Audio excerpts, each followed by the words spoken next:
السلام علیکم دوستو، میرا نام ہے محمد اسامہ اور آپ دیکھ رہے ہیں اسیم ٹی وی۔ دنیا کا ظالم اور وحشی ترین انسان ہلاکو خان اپنے گھوڑے پہ شان سے بیٹھا ہوا تھا۔ چاروں طرف تاتاری افواج کی صفیں کھڑی تھیں۔ سب سے آگے ہلاکو خان کا گھوڑا تھا۔ ہلاکو خان کے سامنے قیدی مسلمانوں کی 3 صفیں کھڑی کی گئی تھیں، جن کو آج ہلاکو خان نے اپنے حکم پر قتل ہوتے دیکھنا تھا۔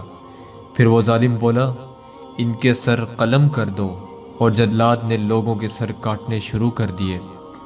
پہلی صف میں ایک کی گردن گئی، دوسری کی گردن گئی، تیسرے چوتھے کی۔ پہلی صف میں ایک بے قصور بوڑھا غریب قیدی جو اپنے گھر کا واحد کفیل تھا، وہ بھی کھڑا تھا۔ وہ موت کے ڈر کی وجہ سے دوسری صف میں چلا گیا۔ پہلی صف کا مکمل صفایا ہو گیا۔ ہلاکو خان کی نظروں نے اس بوڑھے کو دیکھ لیا تھا کہ وہ موت کے خوف سے اپنی پہلی صف کو چھوڑ کر دوسری صف میں چلا گیا تھا۔ ہلاکو خان گھوڑے پہ بیٹھا ہوا، ہاتھ میں طاقتور گرز لیے اچھال کر اس سے کھیل رہا تھا، اور مسلمانوں کے قتل کا منظر دیکھ کر اس کھیل سے خود کو خوش کر رہا تھا۔ جلادوں نے دوسری صف پہ تلوار کے وار شروع کیے۔ گردنیں آن کی آن کرنے لگے۔ جلاد تلوار چلا رہے تھے اور خون کے فوارے اچھل اچھل کر زمین پر گر رہے تھے۔ اس بوڑھے بابا نے جب دیکھا کہ دوسری صف کے لوگوں کی گردنیں کٹ کر اس کی باری بہت جلد آنے والی ہے، تو وہ بھاگ کر تیسری صف میں کھڑا ہو گیا۔ ہلاکو خان کی نظریں بوڑھے پہ جمی ہوئی تھی کہ اب تو تیسری صف آخری ہے، اس کے بعد یہ کہاں چھپنے کی کوشش کرے گا؟ اس بے وقوف بڈھے کو میری تلوار سے کون بچا سکتا ہے؟ میں نے لاکھوں انسان مار دیے، تو یہ کب تک بچے گا؟ تیسری صف پہ جلادوں کی تلوار بجلی بن کر گر رہی تھی۔ ہلاکو خان کی نظریں مسلسل اس بوڑھے پہ جمی ہوئی تھیں کہ کیسے وہ بے چین ہو کر موت کی وجہ سے بے قرار ہے۔ تیسری صف کے انسانوں کی گردنیں گر رہی تھیں۔ جلاد بجلی کی سی تیزی سے اس بوڑھے بابا کو پہنچا تو ہلاکو خان کی آواز گونجی، رک جاؤ، اس کو ابھی کچھ نہ کہو۔ بابا بتا، پہلی صف سے دوسری صف میں بھاگ آیا، جب وہ ختم ہوئی تو تیسری صف میں بھاگ آیا۔ بابا اب بتا، پیچھے تو کوئی اور صف بھی نہیں، اب تو بھاگ کے کہاں جائے گا؟ اب تجھے مجھ سے کون بچائے گا؟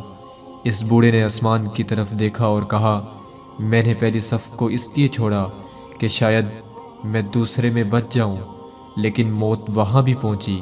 پھر میں نے دوسری صف کو چھوڑ دیا کہ شاید تیسری میں بچ جاؤں۔ ہلاکو نے گرز کو ہاتھ میں اچھالتے ہوئے کہا، بابا یہ کیسی خام خیالی ہے اور کیسی بہکی بہکی باتیں کرتے ہو؟ بھلا تمہیں میری تلوار سے کوئی بچا سکتا ہے؟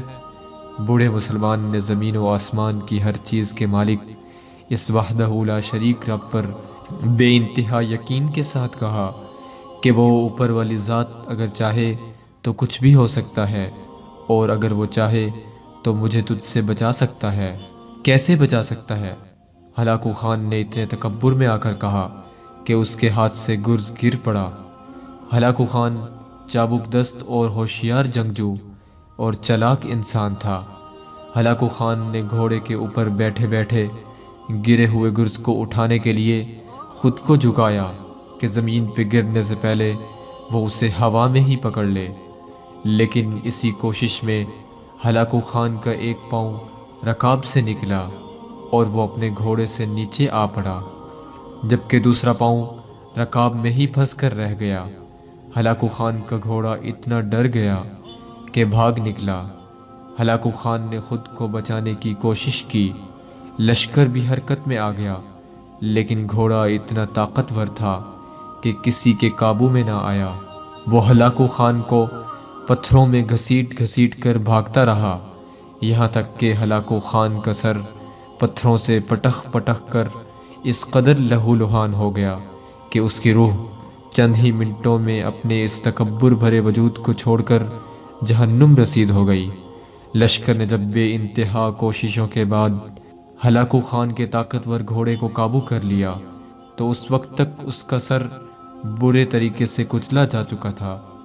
ہلاکو کا لشکر اس بوڑھے بزرگ سے اتنا خوفزدہ ہو گیا کہ لشکر نے اسے جان بوجھ کر نظر انداز کر دیا، اور وہ بابا بڑے آرام و سکون سے پیدل ہی اپنے گھر کی طرف چل پڑا۔ مظلوم کی آہ سے ڈرو، کیونکہ جب وہ اللہ سے رجوع کرتا ہے تو قبولیت بہت دور سے اس کا استقبال کرنے آتی ہے۔ یہ کہانی تمام اہل ایمان، خصوصاً قانون و انصاف کے رکھوالوں کے لیے ایک نصیحت ہے۔